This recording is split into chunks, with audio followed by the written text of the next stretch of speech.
ลองเบิ่งเฟซไอ้ดูมันเป็นอะไรมันเป็นโรงนอนบ่เป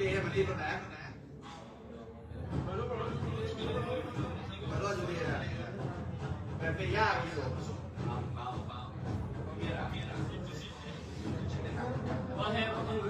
มองแล้วห้องก็แบบมันกับแบบมันตีแบบที่แบบที่สิ่งต่างสิ่งใดเห็นบ่เห็นมันขึ้นบ่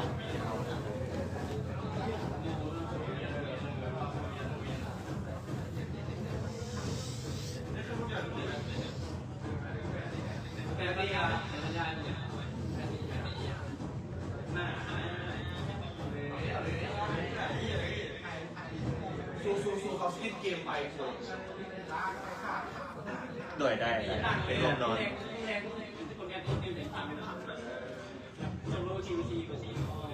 ออกไล่บอสกับพี่โดไปมันเป็นโรงนอนเหรออยากกินเป็นนี่อยากกินดูต้นเดือนแล้ว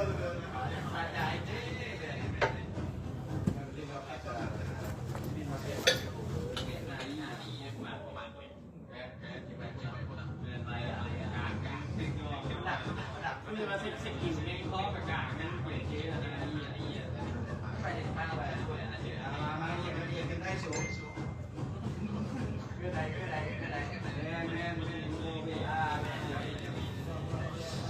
สบายดีใครที่เข้ามาเบิ่งไลฟ์ก็สามารถคอมเมนต์ได้เด้อเพราะว่าอันนี้มันเป็นซับสเตทเนาะเราบ่มีไลฟ์สดจากทางการมื้อนี้เขาจะมีแข่งขันระหว่างลาวเจอฟิลิปปินส์ในตอนนี้เนาะละประมาณ 7 โมงประเทศลาวเขาจะเจอกับมาเลเซียคู่ธมิตรของมื้อนี้แม่นเขาจะได้พบกับแชมเปี้ยนโลกเขาเจ้ากัชนะซีเกมเลยเนาะทีมนี้แล้วก็เจ้าของเหรียญคำยูซีเกมนักกีฬาส่วนหลายนะแมนสุดนี่เลยสำหรับใครที่เข้ามาก็มาเบิงมาเชียร์ได้เนาะพอบ่มีไลฟ์สดพอดีเห็นในเพจสาพันมีหลายคนที่อยากเบิงทีมลาวเฮาก็เจอทีมระดับโลกเลยเนาะเป็นกลุ่มที่ยากที่สุดเลยแหละสำหรับทีมลาวเฮาแต่ว่าก็มี5 สล็อตเนาะความคาดหวังของเขาในมื้อนี้ก็คือลินให้ดีที่สุดแล้วสำหรับใครที่เข้ามาเบิ่งเนาะก็ขอแจ้งข่าวดีมายังทุกคนเนาะทีมลาวเฮาได้สล็อตไปงานเมนสเตจเอเชียนเกมยูนาโกย่าซึ่งเป็นทีม HOK เนาะที่ท็อปตารางของกลุ่มชนะ3 รวดเฮ็ดให้ได้ไปงานเอเชียนเกมอย่างแน่นอนเนาะอันนี้ก็ขอชมเชยนำนักกีฬาของ HOK ที่สู้เพื่อศักดิ์ศรีของประเทศของชาติเนาะเอาทุ่งลาวไปเอเชียนเกมพอการแข่งขันในครั้งนี้ในเอเชียนเกมพวกเขาก็บ่ได้คาดหวังสูงเนื่องจากว่าสเตทละสล็อตที่จะได้ในการควอลิฟายของแต่ละเกมมันยากหลายเนาะแต่ว่าเขาก็เฮ็ดได้ในมื้อนี้เขาเฮ็ดได้1 สล็อตของประเภท HOK เนาะที่ได้นำทุงชาติลาวไปงานเอเชียนเกมอย่างแน่นอนเนาะในเดือน10ที่จะมาถึงนี่สำหรับใครที่เข้ามาก็สามารถส่งแฮงบันดาลใจส่งกำลังใจเนาะในส่งแชทได้กับบุ้งวันทายอยู่นี้จะผิดกฎข้าเจ้าบอ เพราะคันแบบมันบ่จบบ่งามนะข้าเจ้าก็บ่อยากให้ทายปานใดนะแต่ก็เพื่อเนาะเพื่อให้ทุกคนได้เบิ่งเพราะหลายคนที่ว่าคอมเมนต์ในเพจว่ามีไลฟ์บอกับบ่มีเนาะบ่มีไลฟ์จะมีแต่จอที่ว่าอยู่ในบูธของคณะกรรมการให้เบิ่งเนาะแต่ว่านักกีฬาก็อยู่นี่แหละห่างจากบูธของโค้ชประมาณ5 เมตรนี่แหละ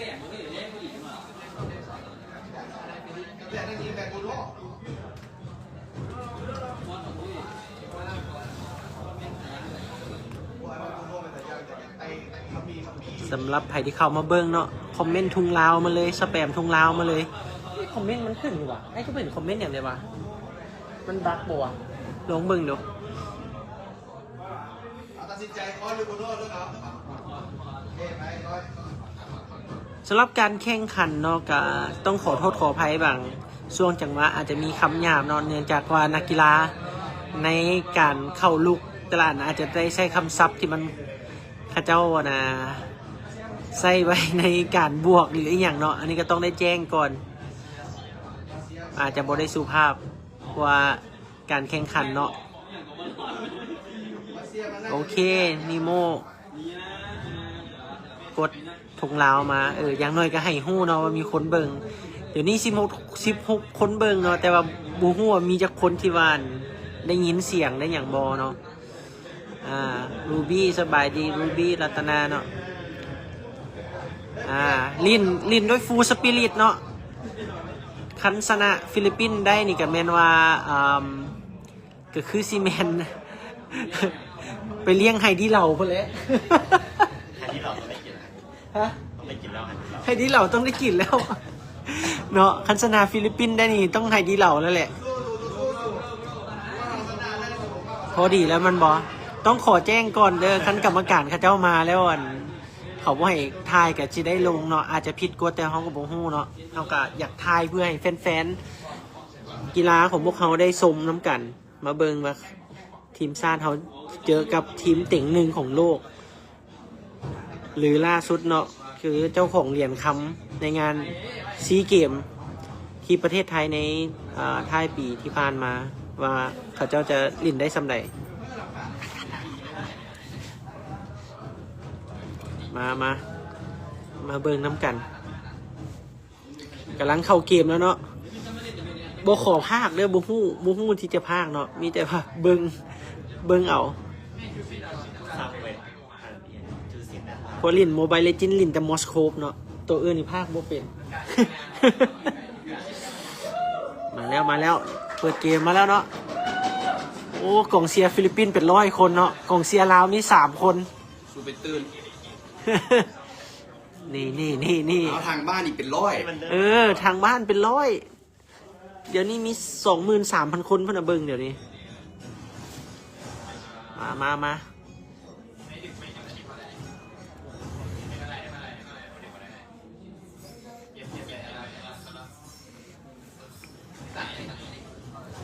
เฮ้ยอันไหนโอ้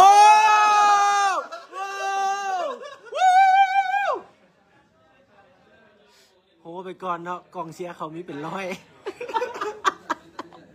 กองเชียร์เขามีเป็น100มาเฟิร์สบัตรแล้วเขาเฟิร์สบัตรทำมิดถามขอเจอครับจูเวน่าถามขอจูเวน่า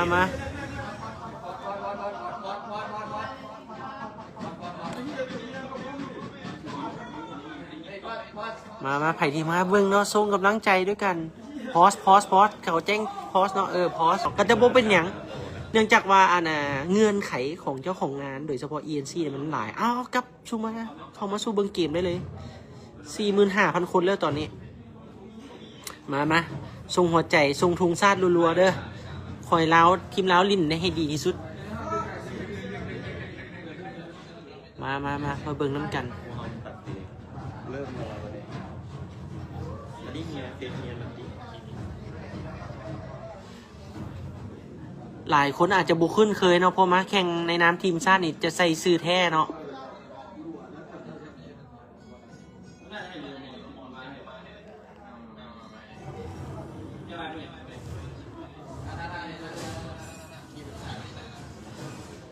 แต่เบิงฟิวนี่ก็ดีไปนึงเนาะ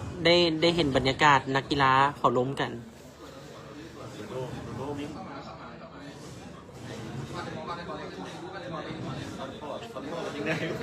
สันฟอร์ดบอกอุ้ยได้อันนั้นได้เตาเขาได้เตาเขาได้เตาเขาได้เตาไปแล้วเนาะเขามีเมื่อยเฮ้ยโอ้ าโถโอ้ถึกลุมเนาะทีมเขามาเอาได้บอสู้ได้บอมาเอาอีกเอ้ยโ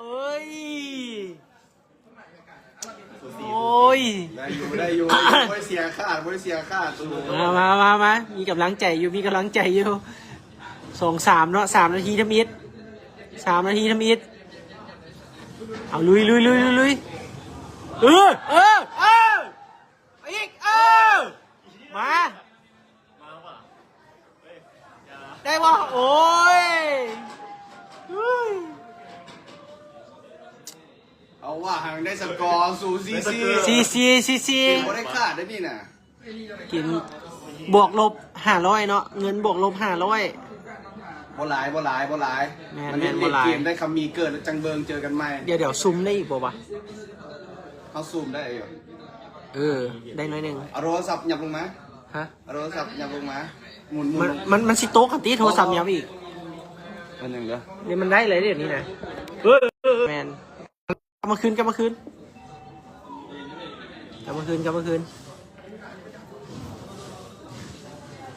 เอา68,000 คนแล้วเนาะเบิ้งเขาตอนนี้เฮ้ยได้ลบได้กับเซียนะตอนนี้นะเขาเสียเอาเตาแล้วตอนนี้โอ้4 คนเท่าไหร่นี่ หน้าได้น่ะ เฮ้ยโอ้ยแข่งจักเกมแล้วทุกคนตอนนี้เกมที่3เลยเนาะ เกมได้ เกมทำอิดแมนเจอกับฟิลิปปินส์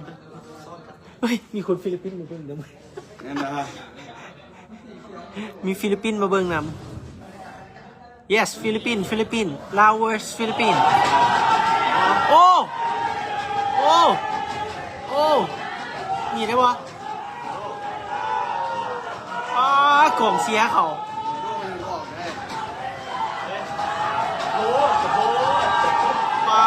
กล่องเสียได้เงิน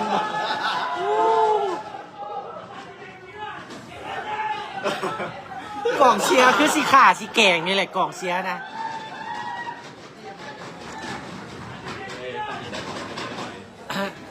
อารมณ์ของกล่องเสียฟิลิปปินส์นี่ขั้นสู้กับมาเลกับอินโดซิโบวาได้สู้กับลาวนะโอ้ตายแล้วแต่ว่า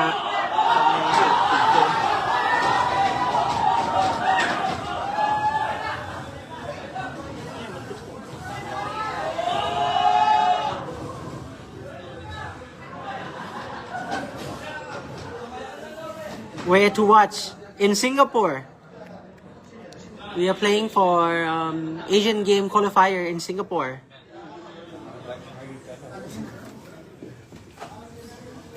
เด็กเบิง มาเจอกับระดับโลก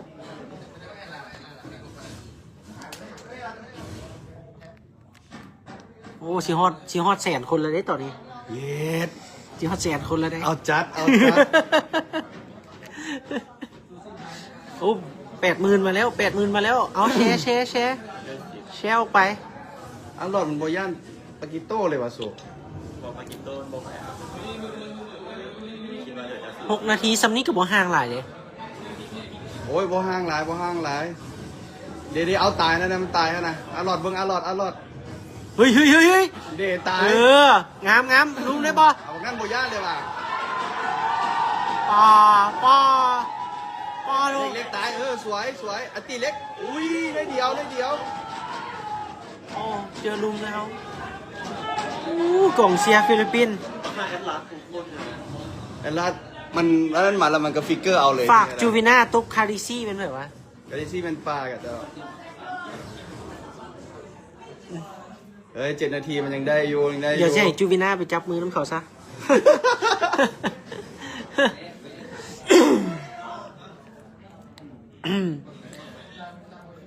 เดี๋ยวเลี้ยวเกมนี้เสี่ยวกล้องเอากล้องไปถ่ายเขาเนาะ เฮ้ย There's no life this is a sub คือกับ stage อินโดเลย this is a sub stage there's no life other than this one แต่แม่งเขาเล่นเกมโคตรไวจัดเลย 7 นาที โอ้ย 8 นาที ยังได้ เรายังฆ่าได้อยู่เอาเด็ก มาเอ้ย เอา ตายแล้วตายแล้ว เอ้ย สู่ไฟได้สู่ไฟได้สู่ เอ้ย เอามันบุมีบักอันนั้นอยู่ถึงใส่ได้เขาเสียอันตีไปสอง อาจจะโมโห มันบุมีอยู่ถึงสู่กูบอกก็ได้มันเรียกว่าตายเล็กอันตีก่อนเล็กมึงอันตีให้กูก่อน โมมีสแต็ก เอ้ย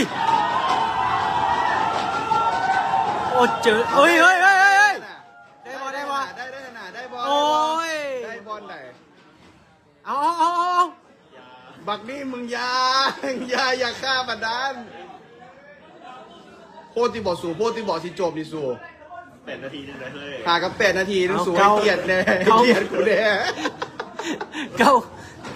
91,000 คนแล้วตอนนี้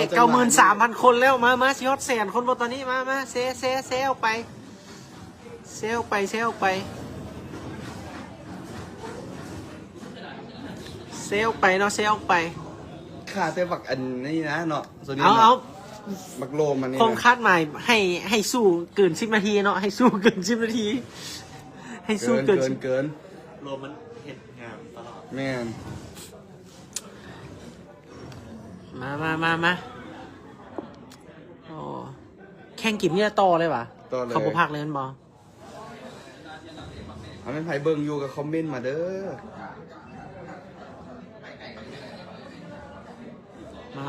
มา